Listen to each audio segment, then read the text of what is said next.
Shri Saket Gokhale. Thank you, sir. So because this bill pertains to banking laws, I want to start by talking about the flagship banking scheme of this government. So a few years ago, the government came up with this idea of providing Jan Dhan bank accounts to every Indian. The government's data claims that they opened a total of 54 crore Jan Dhan accounts. Fantastic. The idea is great, sir. What the government doesn't conveniently say is out of these 54 crore Jan Dhan accounts, 11 crore accounts are dormant, which means they're not being used. These accounts are completely dormant. And how much money do these dormant Jan Dhan accounts have, sir? These accounts have about 14,000 crores. There is 14,000 crores of poor people's money because that's who Jan Dhan accounts were created for, lying unused in these accounts. People are not able to access their own money. Very important number, sir, 14,000 crores. Because incidentally, sir, 14,000 crores is also the same amount that the union government owes to my state of West Bengal under public distribution scheme. So deprivation is a dirty tactic of the Modi government. It deprives poor people of their money and it deprives opposition state of their rightful dues. So we're talking about banking laws here. So please tell me 21 lakh Manrega workers in Bengal who have not been paid. Speak on the subject. It's not Bengal discussing. Sir, as per law, you know you have to discuss on this banking law amendment bill. I want your ruling on something, sir.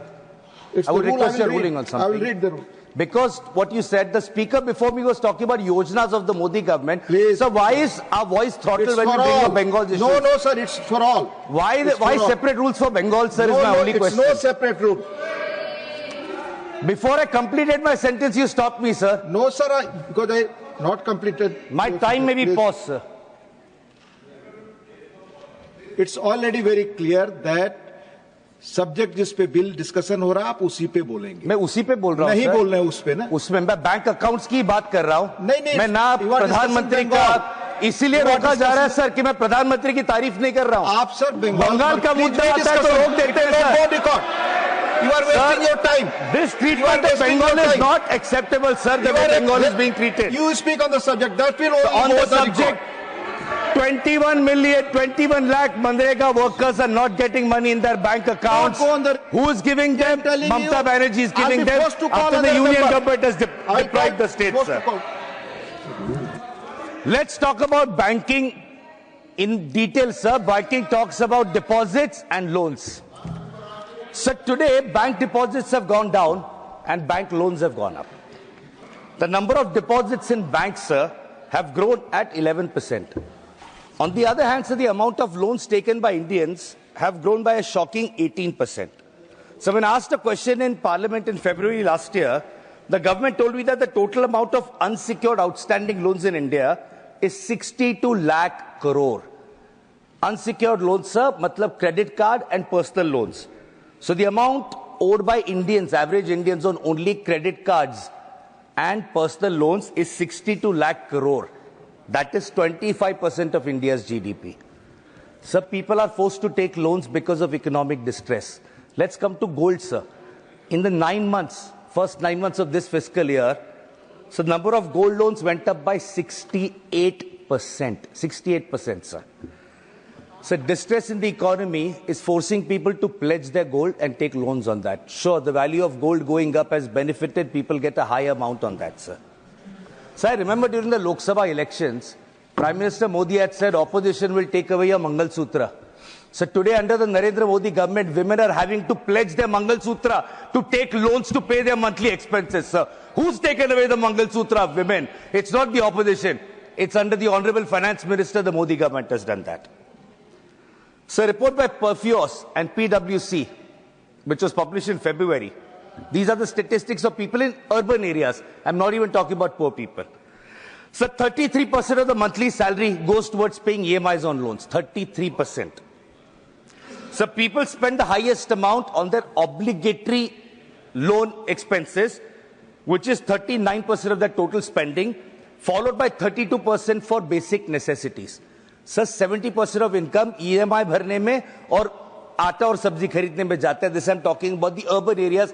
Imagine what the condition in the rural areas is. So people with an income of about 1 lakh are paying approximately 46% of their after-tax salary only on servicing the existing debts. There is a loan crisis, sir. So the government itself had admitted that consumption is down in our economy. So therefore, people are not taking loans to buy new products or to consume something new, so they're taking loans to service their existing loans. So the other side of this problem is that Indian banks are being crushed under the burden of non-performing assets. In just the last 5 years, Indian banks have a staggering 10 lakh crores in non-performing assets. So how does this government solve the NPA crisis? This is not created by ordinary people. This is created by a bunch of 10, 15 people who defrauded the system and then left the country. So banks have now been told to write off NPAs. What is a write-off, sir? A write-off is a beautiful accounting technique where these NPAs are taken off the balance sheets of banks. It doesn't mean that they're repaid. It just means they're taken off to make the balance sheet look healthy. So NPAs karo, write-off karo, banks ka paisa jayega, but this money is still not being recovered, sir. So as I said earlier, deposits are going down and loans are going up. When we look closely, sir, we find an interesting trend. So corporates are borrowing less. Corporates are in fact sitting on a lot of money since 2019 after corporate tax rate was slashed. They're not investing this money in the market is a different thing, but corporates are not borrowing. So it is average people, MSMEs, who are having to borrow money every month, sir. So the loan burden of average Indians, farmers, small businesses is going up. That is the reason today, sir, our GDP growth has come crashing down to mere 5.4%, which is the lowest in 6 quarters. So last year, our government was celebrating the big growth in the stock market, sir. Fantastic. After the exit poll, before the exit polls were conducted, Prime Minister Modi, Honorable Home Minister Amit Shah came on TV, said, "Aap stock kharido, buy stocks, the market is going to shoot up." Great. People borrowed money. People used their savings, put all of that money into the stock market, sir. Now what has happened? The people expected. PM Modi ji ne kaha hai to kuch soch ke kaha hoga. PM Modi said stock markets will rocket. Amit Shah ji said stock markets will rocket. In the last 3 months, sir, after the US elections, stock markets have crashed. Who has lost the money, sir? Average people. These average people, because loans are easy, app ke upar aapko loan milta hai, they went, they took loans. PM Modi ne kaha hai, put that money into the stock market. Savings of average Indians have been wiped off because the Prime Minister decided to be a stock market expert on live television. So, why are people not depositing their savings in bank accounts? Today morning there was a report in the Mint, sir, which said that now with an expected interest rate cut, banks are now going to cut their deposit rates. Because somewhere the government wants to stimulate consumption, people are not consuming, so let's cut interest rates. That's the strategy. Banker deposit rates will go down. So with the way food price inflation is about 10%, what is happening to deposits in banks? The interest rate that I'm getting on my deposit is less than the rate of inflation, which means when I'm keeping money in the bank, sir, I'm actually losing money. That's why people are not keeping it in the bank deposits, sir. They're putting this money into places like the stock market, where they feel there'll be valuations, but these are also very risky areas, sir, where people naturally, as the bubble has burst, have ended up losing their money, sir. So what is the government doing to make deposits attractive? It is forcing banks, saying market deposits, your ratio is really bad, your credit deposit ratio is bad. They're forcing banks to do marketing. Banks are marketing these deposits aggressively to people. But what is happening, sir? There is a major liquidity crisis in the country because banks can only offer money when there is liquidity in the system, sir. So today banks are being encouraged to provide, bring in deposits. Deposits are liabilities for banks, sir. Loans are assets. These deposits are coming in, give attractive interest rates on it. When there is no liquidity in the market, sir, this is affecting the margins of the profit margins of the banks, sir. If tomorrow, let's say the gold which they're holding right now on behalf of people, the price of gold comes crashing down. Gold loans which is used as collateral, gold prices crash, banks are not going to have the margin that is required to service that money, sir. So in the last 5 years, our public sector banks have made a revenue of 8,500 crores through a very unique mechanism. What is that mechanism, sir? Penalties on not maintaining minimum balance. You are a poor person, you have no money in your account, you don't maintain a minimum balance, we're going to charge you a penalty. 8,500 crores, sir, has been earned by taking money from poor people who don't have money to even keep a minimum balance in their account.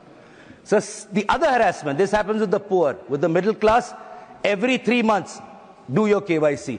do a re-KYC, do a re-KYC.